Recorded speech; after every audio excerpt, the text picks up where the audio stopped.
అధ్యక్ష ఒక్క మాట చెప్పదలుచుకున్నా అధ్యక్ష, నువ్వు ఆనాడు వైఎస్ జగన్మోహన్ రెడ్డి గారిని నీ ఇంటికి పిలిచి పంచపక్ష ప్రమాణాలు పెట్టి Rayalaseema lift irrigation per day 3 TMCకి టెండర్లు ఇచ్చి కాంట్రాక్టులు ఇచ్చి కమిషన్లు కొట్టి భుజం తట్టి వెన్ను తట్టి నువ్వు ప్రోత్సహిస్తే నేను చంద్రబాబు నాయుడు గారి మీద కేంద్ర ప్రభుత్వం మీద ఒత్తిడి తెచ్చి రాయలసీమ లిఫ్ట్ ఇరిగేషన్ ఆపిచ్చిన అధ్యక్ష.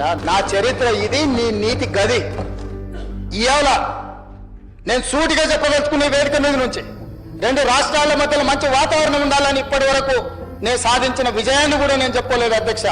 సూటిగా చంద్రబాబు నాయుడు గారికి విజ్ఞప్తి చేసిన నేను, రాయలసీమ లిఫ్ట్ ఇరిగేషన్ మీరు ఆపితే మేము ఏదైనా విషయాల మీద చర్చకు వస్తాము, లేకపోతే మీతో చర్చించడానికి అవకాశం లేదు. మొట్టమొదట 3 TMCలు పర్ డే అక్రమంగా నిర్మిస్తున్న రాయలసీమ లిఫ్ట్ ఇరిగేషన్ పనులను మీరు ఆపండి అని మేము వారిని క్లోజ్డ్ రూమ్ లో అడిగితే మా మీద గౌరవంతో రాయలసీమ లిఫ్ట్ ఇరిగేషన్ ఆపేషన్ అధ్యక్ష. మీరు ఈ రోజు నిజ నిర్ధారణ కమిటీని సభ నుంచి పంపించండి. రాయలసీమ లిఫ్ట్ ఇరిగేషన్ పనులు ఆగినాయా లేదా?